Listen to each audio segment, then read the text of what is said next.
Good evening, District 200 staff and families. We are so glad that you've joined us here tonight for our parent Q&A Zoom meeting, specifically geared for parents with students who have special needs. So thank you for joining us today.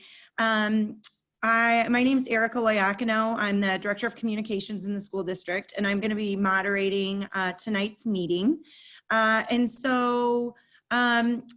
Want to introduce, we do have a couple of other hosts on the call tonight. So we're going to go ahead and introduce them. As you may have just heard a few minutes ago, if you joined previously, that this meeting is being recorded so that anyone who missed it tonight or would like to go back and watch it at a later time can do so. So just be aware of that. On our call with us tonight, our co-hosts are Erica Ekstrom. She is our Executive Director of Special Education. Melissa Murphy, our Assistant Superintendent of Educational Services. Nicole Clausen, our Director of Special Education. Mary Davis, Director of Special Education.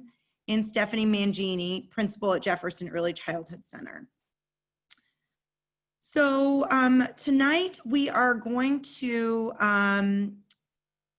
quickly go over some slides that were shared out with families yesterday regarding schedules for reopening schedules for next school year. And so we did share those out yesterday and went through them in some of the parent Zooms last night, but we do want to go through those briefly with you here tonight as well. And so I am going to turn it over to Melissa Murphy, who's going to go over those slides.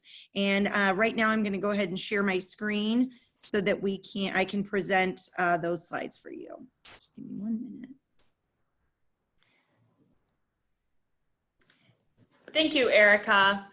Good evening, everyone. So we have a slide deck here that's also posted on our district website, and we're going to walk through the first few slides that outline the specifics around scheduling. And so this is our plan as of today. So at early childhood, our students would be attending on Monday, Tuesday, Thursday, and Friday. And you'll see the morning session, the time frame, and the afternoon, the time frame. And the 3-day per week program will run on Tuesdays, Thursdays, and Fridays. And Wednesdays will allow us for some deep cleaning. Here you'll see the elementary schedule. And so the day will be on Mondays, Tuesdays, Thursdays, and Fridays. It will be 9:30 to 3:30. Our half-day kindergarten sessions, so you can see the AM time period at 9:30 to 12 and the PM time period at 1 to 3:30. Wednesdays will be a shortened day from where students are in attendance from 9:30 to 12:30, and we'll have a rotating half-day AM PM schedule of attendance for kindergarteners. The other part of the day will allow for us to do some deep cleaning, and VASP services will be available. They're outlined right there with the 7:30 to 9:30 range, 3:30 to 5:30, and on Wednesdays, that afternoon time period. Here you'll see an outline of our middle school and high school hybrid schedule. And so our students are divided into 2 cohorts. That's an alphabetic split by last name. And so at Wheaton North, Franklin, and Monroe, the first cohort would be last names A through L. And at Wheaton, Warrenville South, Edison, and Hubble, that first cohort would be A through K. And then down below, cohort B, with the north side schools would be M through Z, and our south side schools would be L through Z. And you can see that cohort A would be attending in-person learning on Mondays and Thursdays, and e-learning on Tuesdays and Fridays. And cohort B would be in-person learning on Tuesdays and Fridays, and e-learning on Mondays and Thursdays. Wednesday will be an e-learning day for all students. It'll give the students an opportunity to see each other from both cohorts, and there will be synchronous instruction for all students on that day. Mrs. Murphy, before I go on to the next slide, could you just describe for people on the call, could you please define for us synchronous and asynchronous learning? Thank you so much. I absolutely will. So synchronous learning is a term that we use, and that describes more like live learning. So it's time bound. So often people think of this as what we're doing right now. We're all on a Zoom call, or it could be a Google Meets. Asynchronous learning, which is referenced as well in our materials, would be not time bound. So oftentimes this could be independent work, or it could be pre-recorded videos that students can watch on their own time. And here you'll see a little bit more information about the middle school and high school hybrid model, where you'll see the times at middle school and high school. Those times aren't changing for the students. And on the e-learning days, here's some more information about what students will be doing. They'll be working independently on class discussions, assignments, projects. There might be some of that asynchronous, which would be like pre-recorded videos. Those be assigned by their in-person teachers. We talked about how both groups will come together on the Wednesdays, and it's important to note certain special education programs will be prioritized to attend 4-day-a-week in-person instruction, but Wednesdays would be an e-learning day for our students.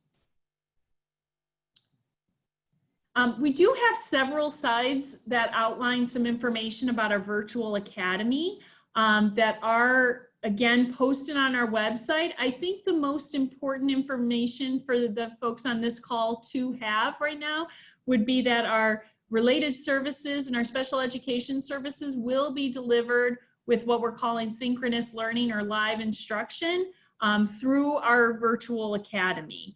And so I'm thinking, Mrs. Loiacono, because we have a lot of questions tonight, I'm happy to answer questions about the virtual academy, but there's also a lot of information here on the slides that are posted on our website for people to see as well.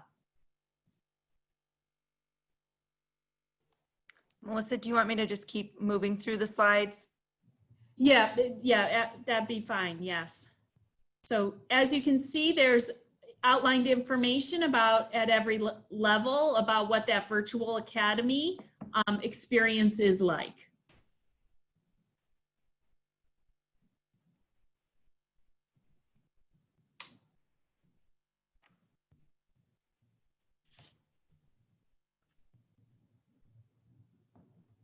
Okay. So Mrs. Murphy did reference an important link. So the link cusd200.org/reopening plans contains our reopening plan document that will be updated tomorrow with this new schedule information. Our reopening plan presentation to the board, the slide deck, the 2 videos from last night's Zoom recording are also there. And as well at the bottom of that page, you'll find an FAQ document that we are updating regularly based on emails that are coming into us, but then also questions that have been asked on our Zoom meetings. So how will this next part of the Q&A work? So this meeting will be 1 hour long, and as I mentioned, it's being recorded for families who are not able to participate. Due to the size of the group, all participants will remain muted other than the hosts. If you have a question, please put it in the chat bar, include the name of your school. So for example, my children attend Wiesbrook, Erica Loiacono-Wiesbrook. Messages can only be sent to hosts, but please make sure that you send them to me so that we can make sure your question is asked. And I will answer them we will answer those in the order that they're received. If we feel that a question has already been answered, we will move to the next question. And if we determine that it's building specific, we'll notate that and pass it along to your principal. Please note that the primary intention of this meeting is to answer parents' questions that are specific to special education. And because of that, the hosts on the call are here to really answer those special education specific questions. So I may be able to or Mrs. Murphy touch on some other questions that you may have that are not special education related. But if we aren't able to answer those questions fully, please know that we will follow up with you. One of the parts of the recording for this meeting is we will receive a transcript of all the questions being asked. So because this, we will end at 8 o'clock, I'm sorry, 7 o'clock. Because we will end at 7 o'clock, we may not get to all the questions, but we will do our very best to do those. I do know that the special needs PTA did compile a list of questions as well. So we will kind of flip-flop between that chat bar and the questions that are on that document that were compiled. So with that said, I am just going to go ahead and start looking at the chat bar.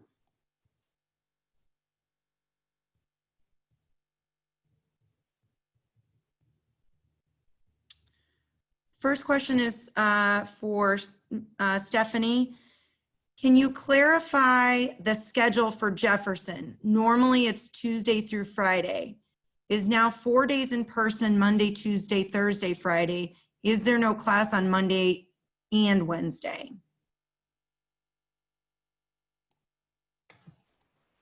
The schedule has been changed, so there will be no class on Wednesday.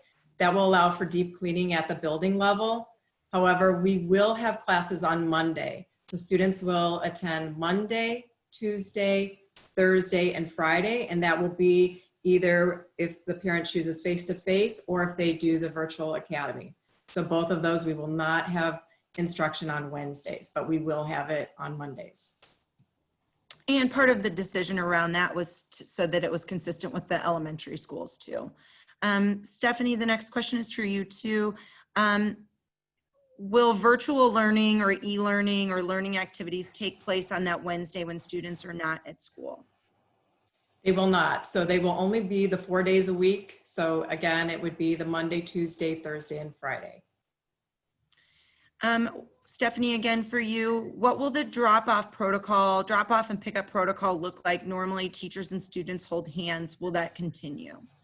That will continue, and we will have sanitizing stations within the building. We will be doing hand washing as well. We have a full procedure that our reopening team has been working on. So that will be communicated to parents. So they'll have that information and be prepared for the first day in terms of what it will look like.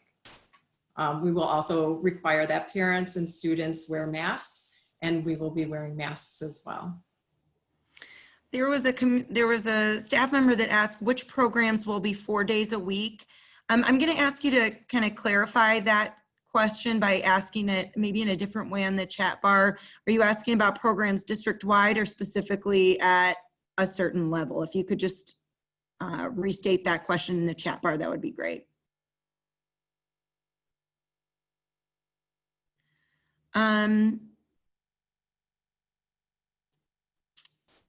Which are the special ed programs that will go 4 days a week? I'm thinking that's Erica Ekstrom. So the specialized programs that will go 4 days a week are at the secondary level, and those are our instructional programs that are often referred to as Syracuse level programs. They are serviced at Hubble, Monroe, North, South, Transition, and we do have one class at Edison. We will also be notifying both parents and staff. Thank you.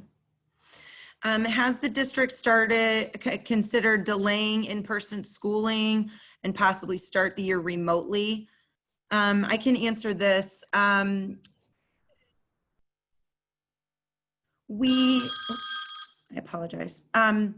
We have not considered starting the year exclusively remotely. We have really as a district, so I should have said from the onset that we do have a core reopening team across the district that is comprised of not only just administration, a member of our Board of Education, but also teachers and support staff throughout the district, including union representation for both of our unions, our teachers and our support staff, have been a part of that reopening core team. And then I think there's maybe 11 or 12 sub teams that are working through various other detailed plans. And so that group, when we established ourselves, really kind of came up with some foundational guidelines. And we had said that if there was a path, the guidelines would allow for us to bring students in, and we were able to bring students in and meet those guidelines, that was what we were going to prioritize. And so we did find a path that guidance allowed us to do that. And so because of that, we have not considered starting in the e-learning format and then moving to in-person. As of today, we are still planning to start the school year on time, August 17th.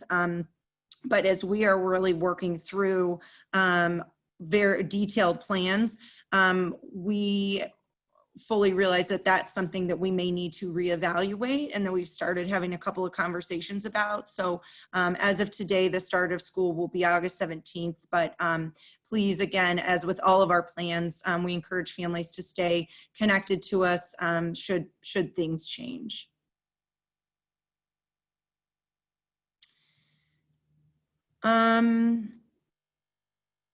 Erica, this might be for you. Will aids be provided on the e-learning days as was done in the spring?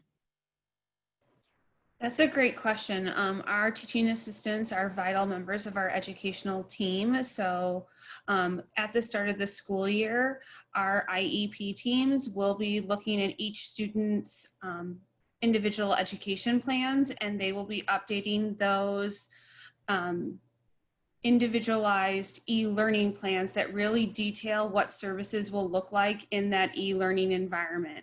And so they will identify how services will look synchronously and asynchronously, both for instruction and related services, both for the virtual academy and on those hybrid remote learning days, or in the event that we need to pivot towards instruction. And how teaching assistants will support students in that virtual learning environment will also be detailed in those plans. We do very much encourage parents to provide input and feedback. So if there are strategies or ways that our teaching assistants can assist your learners on those remote learning days, we welcome that feedback. This might be an Erica and Melissa tag team question.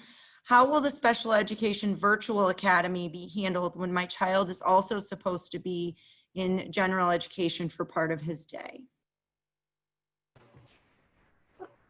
It dovetails off of the last question that I just answered. So much like your child's individualized education plan will outline how services look in brick and mortar or in-person instruction, that e-learning plan will identify how we're going to support students in general education virtual instruction. So when your student is receiving general education virtual academy courses, a student's IELP will talk about the accommodations and supports they need, as well as any types of services and how those services look both synchronously and asynchronously. And I'll add on to that. Mrs. Ekstrom and I will work together to make sure we are cognizant of scheduling so that student services are met, but they're also getting their learning opportunities in that gen ed environment as well. The next question I can take, what will be offered to students who do not have internet at home? So as part of the registration process, one of the questions that we are asking families is, do you have access to the internet at home? And if the answer to that is no, we will work with families to establish internet access for them at home, whether that's connecting them with free or low cost providers or providing them with a hotspot from the district. And certainly, even if families answered yes, that they have internet access, but something changes throughout the school year, we'll absolutely work with them to make that resource available. Erica, you have done a lot of work in the area of face coverings. So can you talk about the face covering requirement and how maybe for some students whose families have concerns about them wearing a face covering, what that process looks like to apply for an accommodation or request an accommodation. Yeah. So globally, all of our students, all of our staff, all of our visitors to our buildings are going to be required to wear a face covering. We recognize that many of our students are going to need supports and services to wear that face covering, and our staff are ready and willing to help support students.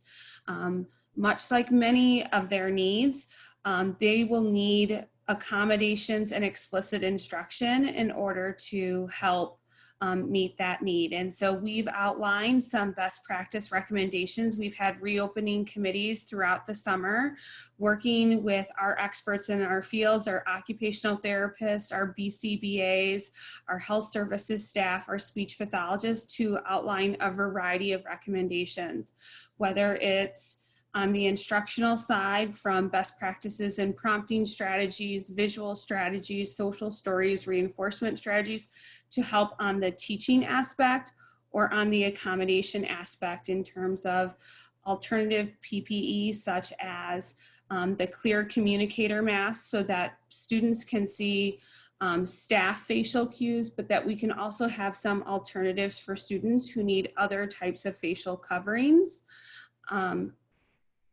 Or face shields, in the rare chance that that is a type of facial covering modification that students may need. Like most accommodations, our district is obligated to move from a least restrictive to a more restrictive type of accommodation. So in working with the Illinois State Board of Education and the DuPage Public Health Department, we do recognize that there is a small subset of students who may need a facial covering exemption. So in the event that your child needs that and has the documentation, and we've tried other least restrictive interventions, we are ready to accommodate and support those students. Please be aware that both through the accommodation process and in the event that that student does need that modification, we are obligated to put in increased PPE measures and social distancing measures for the safety of your student, as well as their peers and staff in the classroom. And we've also worked with our reopening committees to identify what that additional PPE and social distancing precautions could look like as well.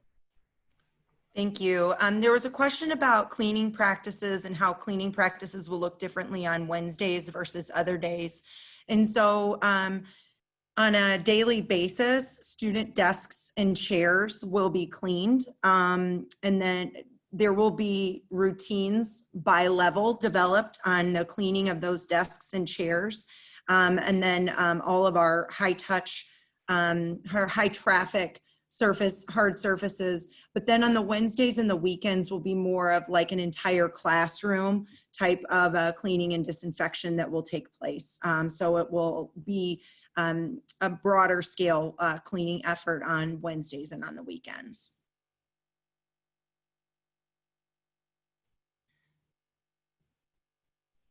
I don't know if this is Mary or Erica. For in-person learning, how will students receive IEP instruction? Will they be pulled from class or will it happen in the classroom?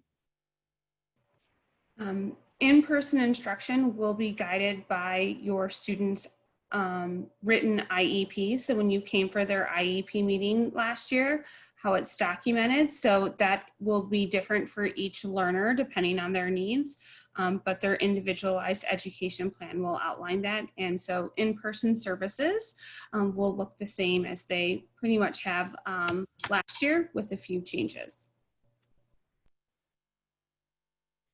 Will special ed class for Hubble, will special ed classrooms stay as special ed classrooms?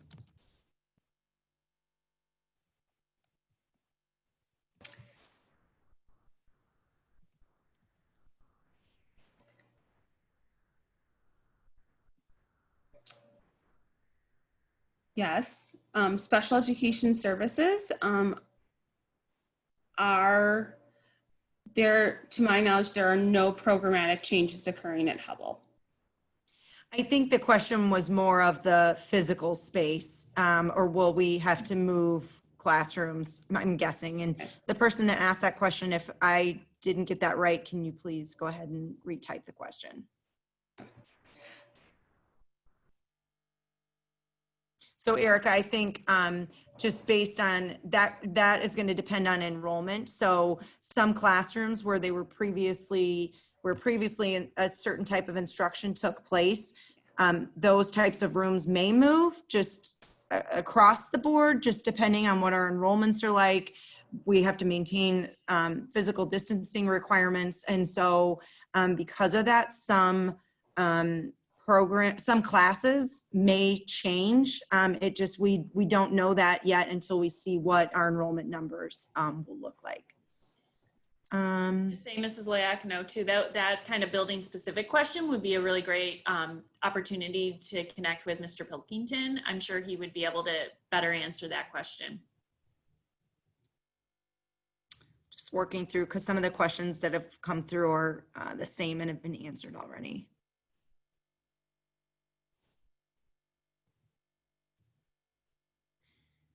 If a student won't wear a mask, what steps will be taken? I'm going to direct this question to Mary Davis. I know she worked very closely with our reopening team to really help support behavior interventions and really outline some of the proactive steps that our teams are prepared to take to help support students.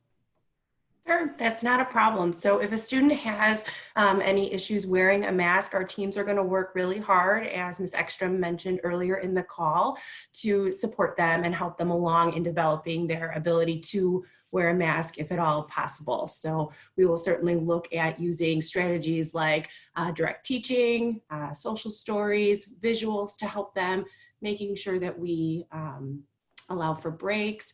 We can use reward systems. Again, it probably depends on the level of the student, the age of the student, and what would be appropriate for their developmental level, but our teachers will certainly have a full bag of tricks to try in order to get them to wear a mask at school. I don't know if this would be Mrs. Murphy or Erica. Will special education students have more flexibility to switch between the models, meaning virtual or in person, in the event the initial model selected isn't working for the student's needs? Sure, this is a really good question. I would answer that in saying we have to be very conscientious of space and our staffing considerations. We're being very thoughtful, and there's a lot of planning going into that. So there wouldn't be 100% guarantee that there could be switches made, but we'd like to work with families and taking those concerns into consideration and working through what the students' needs are so that we can meet them in the best way possible. But we will have restrictions that we have to consider. Mrs. Ekstrom, if you would want to add into that at any point.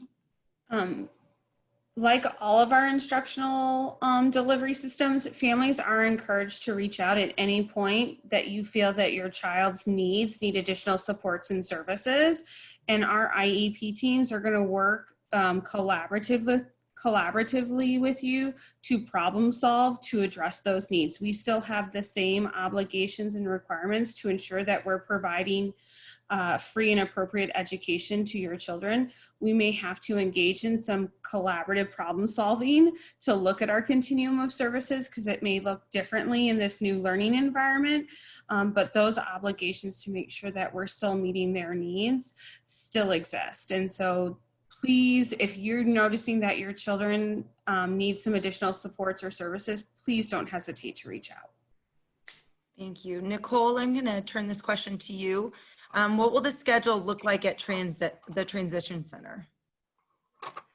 I'm going to let Erica correct me if I'm wrong, but I believe the new information that was shared with parents for secondary also applies to the transition program, which was Mondays and Tuesdays, Thursdays and Fridays, with Wednesday for deep cleaning.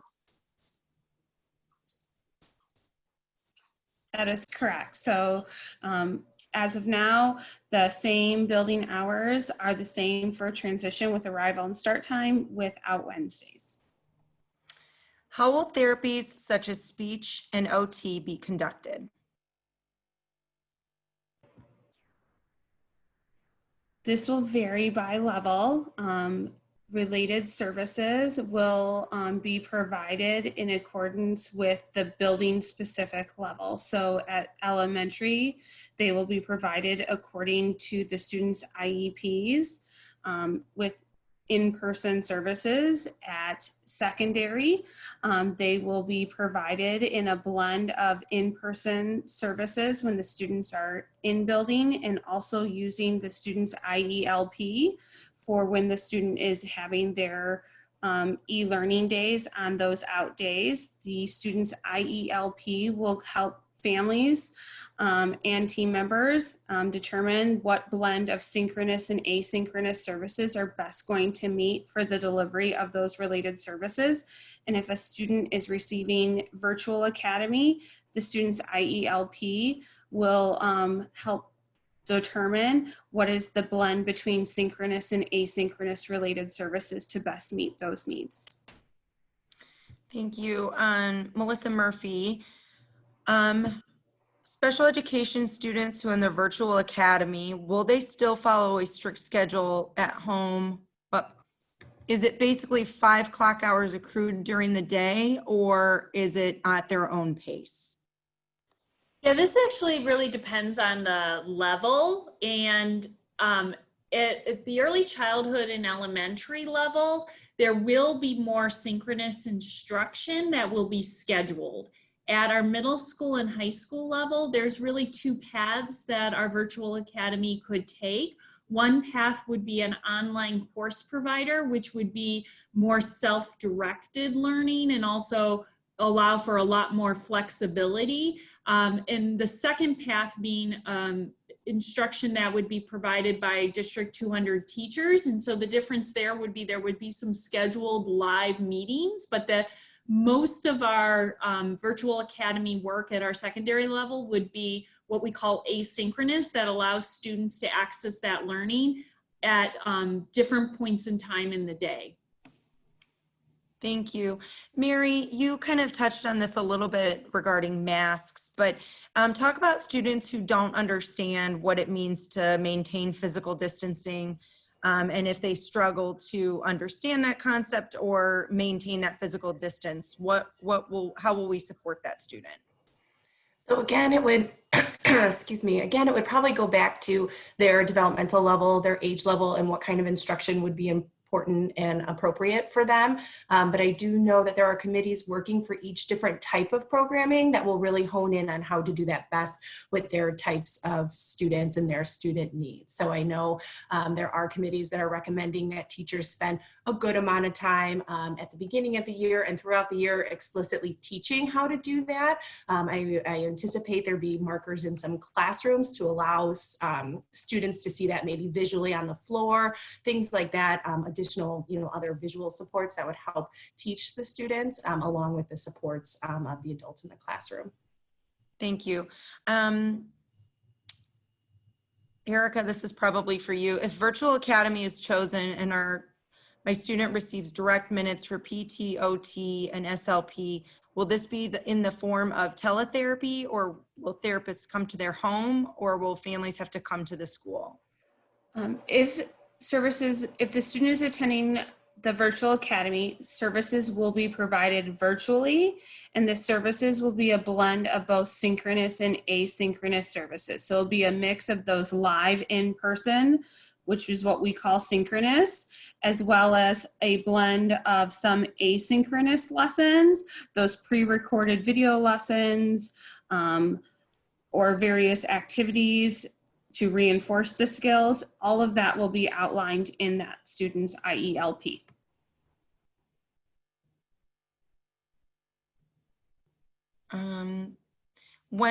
This is coming from a middle school parent, when will case managers be assigned to students?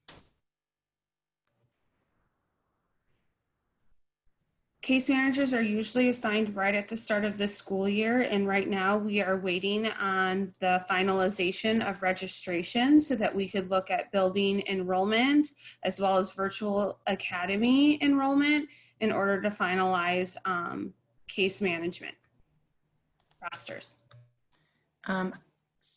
Sticking with the case manager theme, how often will case managers interface with their students? Case managers will interface with their students based upon the needs of the students. So some of our students need more frequent interfacing with students, and so I encourage families to give feedback to their IEP teams based upon what the needs of the child indicate would be best for that student. Thank you. Are there changes to busing protocol or service providers, especially for students in private placements? We've been working with our bus companies who transport our students to out-of-district placements to review the ISB recommendations for transportation, the cleaning protocols that you must wear masks. So our students who are transported to our out-of-district placements will follow the same transportation guidelines that were outlined in our board presentation. And for just in general, no more than 50 individuals are allowed on the bus. Masks must be worn to the extent that we're able. Windows should be opened. So for our students, even in district, if you are taking transportation, more than likely your bus would not even be able to hold close to that number anyway. So Correct. That's just to kind of answer that for in district. Those routes are much smaller. Sorry, if we choose the virtual academy, who will manage the items implemented in our IEP, and how will the student get access? You kind of talked about this, get access to specialists, but who will manage the items implemented in a student's IEP? Students will be assigned a special education teacher in the virtual academy who will serve as their case manager. Will community trips still take place? Globally, yes, for our students at the transition center, and then we will assess it for our other programs. With that caveat being said, our processes and procedures for determining when and which students take community-based instruction, that process is changing. We will be doing reintegration assessments for all of our students, including our students at the transition center. And so when students return, we will be reassessing students. And so not only will we be assessing students' ability to follow our health and safety guidelines at school, we will also be looking to see if they're able to follow some of those health and safety guidelines in the community. Those will be necessary requirements in order to go out on community-based instruction trips, as well as we will be working with the DuPage County Health Department to monitor what the positivity rate for the virus spread is in the DuPage County area, or wherever other locations we're looking to take community trips. And those factors will go into whether or not we're taking community trips at that time. Parents will be notified of those guidelines before any trips are taken. Thank you. How do I know if my child is in the Syracuse level? I'm not sure what that is. That would be indicated on the student's individualized education plan. You're welcome to call the Student Services Office. We are working throughout the summer, so we can take a look at your child's IEP or contact your child's school building, and they will be able to check. Stephanie briefly touched on this earlier, but this is more of a global question. Will aides and teachers still come to get kids in the carpool to help take them inside and help carry their things?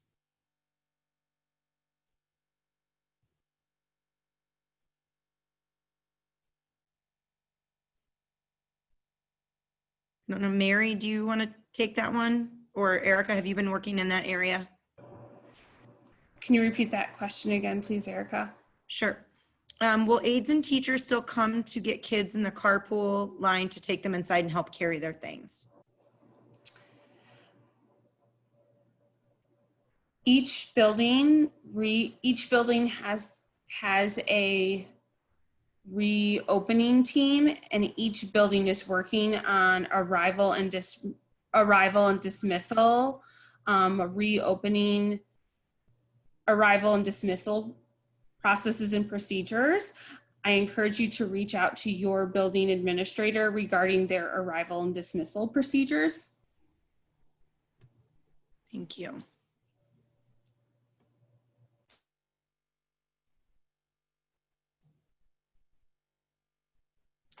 Can we just clarify that for middle and high school level that are 4 days a week, well, they're 5 days a week learning, but so for the Syracuse program level is 4 times a week co-taught classes, or would be 2 times e-learning, 2-person in contact? At the middle school level, our resource, co-taught, direct, social emotional level programming will follow the hybrid schedule, which is the A day and the B day, with a Wednesday being a remote instruction day of both synchronous and asynchronous instruction. Our students in our specialized instructional program, often referred to as Syracuse, will be 4 days a week of in-person instruction and 1 day of remote instruction that is a blend of synchronous and asynchronous instruction. Thank you. This question is specifically for Stephanie, but we'll let Stephanie take this question, and then maybe either Erica or Erica L, could answer that on a more global level. Stephanie, how often will students get mask breaks throughout the 2.5 hours while they're at Jefferson? Our team is looking at what mask breaks would be, and that would be consisting of some of it would be going outside, then they can take their masks off during that time, as long as we maintain the 6 feet of social distancing. Some students are going to need that more than others. There's going to be a lot of teaching, and some students will need more breaks than others. So it truly is going to be individualized to the student and what their needs are. So at the early childhood level, we definitely have our gym time that students will be going out. They'll be going out in individual classes. We love our new building. There's many spaces that we have outdoors that individual classes can go out there for those mask breaks. We also have large spaces internally that we are looking at for those mask breaks, so that at the point a student needs it, we will be able to do that in a flexible way, which at the early childhood level, I think is what will be needed. And I think, Stephanie, go ahead, Melissa. I say I could add on to this for the elementary level. We have a team of teachers that are working and providing guidance to all of our elementary teachers, and they're looking at multiple times throughout the day that would be scheduled for mask breaks.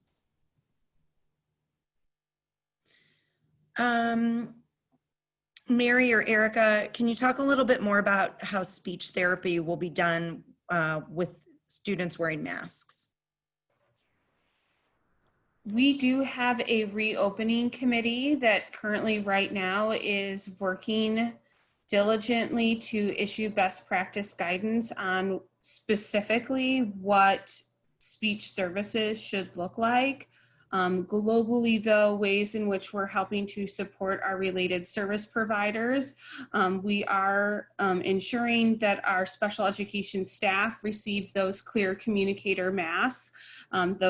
They are the masks that will cover your entire face, but that have the clear panel so that students will be able to see the the mouth of related service staff for articulation, help support with expressive and receptive communication. And not only are we providing that for speech and language pathologists, but we are ensuring that all of our special education staff receive those type of masks to help support communication with our students.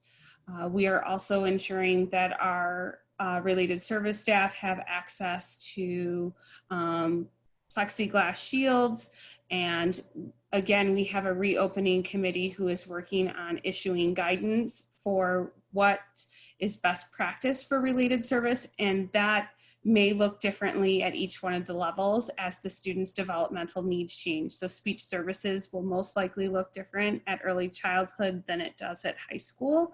And so we will have more information as our subcommittees work. Thank you. For virtual or in-person, will direct instruction / small group, Wilson reading intervention, and math interventions be provided daily as listed in their IEPs? I missed that first part, Erica. Can you ask in which location the question was referring to? For virtual or in-person. So maybe it's, you need to answer it separately. I'm not sure. Yeah. For virtual or in-person, will direct instruction / small group, Wilson reading intervention, and math interventions be provided daily as listed in their IEPs? Yes, so we do have a reopening committee working specifically on intervention guidance. So interventions will be occurring daily. Again, it will be driven by the IEP. If it's in person, it will be guided by the student's IEP. If it is virtual, it will be driven by the student's IELP, and our reopening teams are working to issue guidance on what is best practice in a virtual learning environment. Many of our reading interventions, in working with the intervention manufacturers, have helped support us in providing guidance on how to implement those interventions in a virtual format. However, for some students, teams may be reaching out to families and working collaboratively as to, is it best to continue with Wilson, or is it best to switch to a different intervention that is meant to be delivered in a virtual based platform such as Lexia? Again, those are individual IEP team decisions. Erica, talk a little bit about what will instructional and resource classrooms look like? In which platform? I'm going to assume this is in person. In person. To the greatest extent possible, our resource and our instructional classrooms are going to mirror how instruction looked last year with increased social distancing. So we know that some adjustments are going to need to be made as the students will be spaced further apart. However, our teams have worked really diligently to ensure that the same best practice services they received last year, they'll still continue to receive interventions. They will still continue to receive related services. So if students had related services pushed in, related services will continue to be pushed in. If students receive related services pulled out, they will continue to receive related services pulled out. So to the greatest extent possible, they are going to receive services in the same fashion they received last year, just with more social distancing. Will lunch, art, and music to all take place in the student's classroom? I'm making the assumption that this is an elementary level question. So the question was art, music, and what was the last one, Erica? Lunch. Lunch. So art and music will take place in the elementary classroom. In terms of lunch, that is something that we're still working on and looking for common spaces that could be used for lunch at the elementary level. but we know that we can't have any more than 50 students in any space. That is part of the planning process, and we need to be very mindful of physical distancing during the lunchroom time period as well.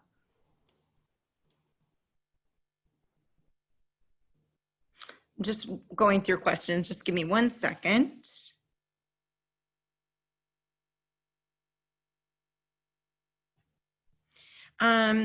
How will schools be ensuring that students wash their hands after using the bathroom?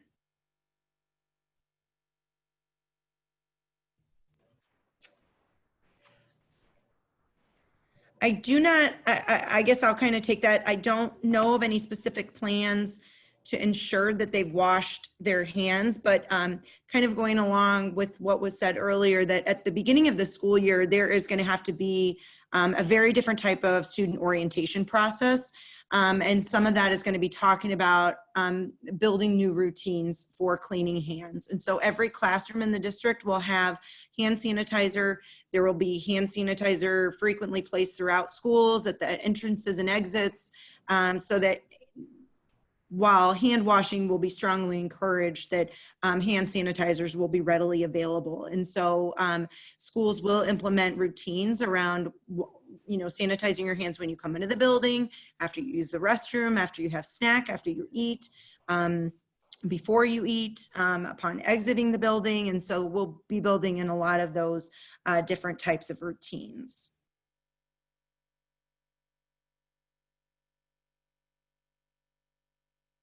My student is in a self-contained room for half the school day. He was completely unable to participate in e-learning activities next spring. Will there be an option to increase in-person days if he continues to be unable to participate in e-learning due to his special needs, not internet or device issues?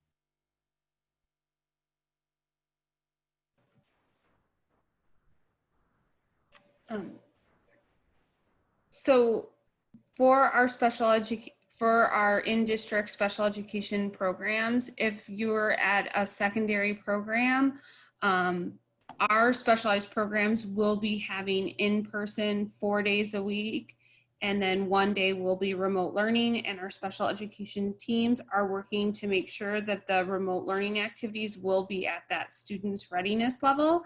So we recognize that our students really do benefit from that in-person instruction. And so we're trying to ensure that our families have a variety of options so that they can pick the model that works best for their student, whether it's the in-person plans that we have at all the levels or the virtual academy. Thank you. For Stephanie, are there additional options for parents to choose to increase from half day to full day? There's a concern about students regressing due to needing more time within the school. Our instructional day will remain at 2.5 hours, 4 days a week for our students that have special education needs. However, we are going to be looking at their progress. So all of our students will be looking at that and developing a plan, looking at where they were when they left at the end of the year and where they are now. So there might be additional accommodations or supports looking at how the child has progressed from when we left school in the spring of last year. Erica, I got some more clarity around the question around Hubble. Are the classrooms going to remain the same? The question was more of, because we may need to utilize more classrooms to maintain physical distancing.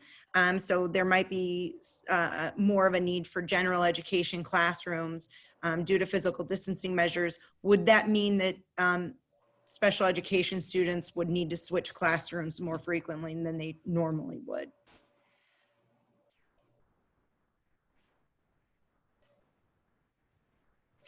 Our building principals have gone above and beyond and have worked so hard this summer looking at their space within their classroom to make sure all of our classes and rooms have the space available to accommodate the needs of our students. In terms of which classrooms have been allocated for special education services, I encourage you to reach out to your building principal to find out what the plans are for which classrooms will serve as special education, serve as special education rooms. Thank you. Is there a chance that my child's teacher / case manager will be assigned to virtual academy and not be doing any in-person? Melissa, do you want to take that one? Yeah, Ms. Ekstrom and I can certainly tag team this. There could be a possibility that any staff member could be assigned to the virtual academy. All of our staff members are working with human resources and determining whether they may be returning to in-person instruction. They may express a need to be a part of the virtual academy. And so we're working with our staff to make final staffing recommendations. Thank you. Stephanie, this one is specific to Jefferson. After you finish answering, I can kind of answer on a global level. Is there an estimate as to how many students per class at Jefferson? Yes, for our blended classes, students, that would be 15 students in that class. And then our structural classes, we will have 10 students maximum in those classes. On a global level, that's really going to depend on what our enrollment is across all of our schools, but then also because enrollment and physical distancing will impact what class size looks like across the district.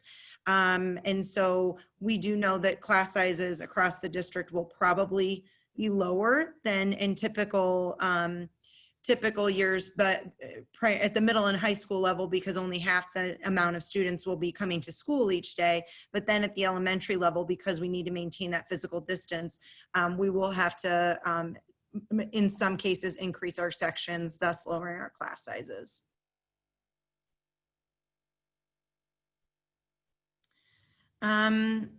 Will aides be able to sit next to this is an elementary question. Will aides be able to still sit next to their students and touch them to help them, or is that prevented by distancing requirements? All staff are encouraged to maintain 6 feet social distancing, yet we recognize there will be times where staff do need to come in contact with students and need to be closer than 6 feet social distancing. So as a general guideline, is a staff member going to sit directly next to a student at all times? Probably not. Is our staff still going to be able to prompt students and help assist them? Yes. And will they need to come in contact with a student and be right next to them at times? Yes. But as a general rule of thumb, where staff are going to try and maintain 6 feet social distancing at all times. This next question I can take. There's a question about will we be taking temperature checks at school at this time? We are not planning to take temperature checks at school. We will be asking all families and staff members to sign a waiver prior to the start of the school year that they will self-certify every morning before coming to school that they are symptom-free of COVID symptoms. And additionally, certainly our health services office will be monitoring student health at our schools. What is the protocol in place if and when someone in the room tests positive for COVID? And so just give me 1 second. I want to make sure this is on our FAQ document, and I want to make sure that I answer this accurately. So just give me 1 quick second.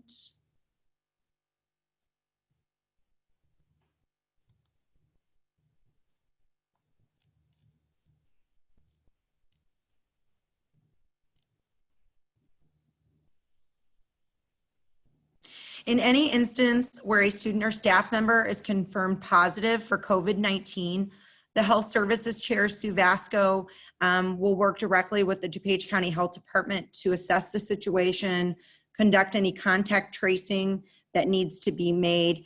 The district and schools will take the direction of the health department on determining the individuals or groups that will need to quarantine. It is important to note that in the event of a confirmed COVID-19 case, an entire classroom or school community will not close, most likely, but rather more than likely individuals or small groups who were in close contact with that person, close contact being defined as less than 6 feet for more than 15 minutes with the confirmed case will need to quarantine. Okay, I'm going to take one more question as we're right up to the end. When should parents of outplaced students expect to hear from the new outplacement coordinator?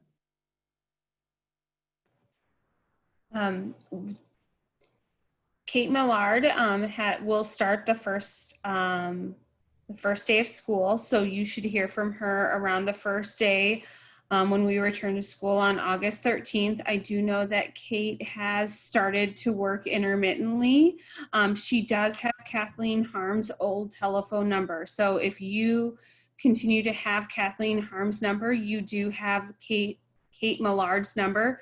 Please know that you can contact the special education office at any time if you need any assistance throughout the summer. And we are monitoring when we will hear what the out-district placements reopening plans are. And both Debbie Kohler and Kate Millard are notifying families as we receive them intermittently of our reopening, of the out-of-district reopening plans. We are at 7 o'clock. I want to thank you all so much for your engagement. We are so fortunate in District 200 to have such incredibly engaged parents and staff. We have received hundreds of emails with questions, and we are working very hard to develop plans to address those questions, but also just get those questions answered for you. And so we are doing our very best to get you information as soon as those details are available. We want to thank you for your partnership.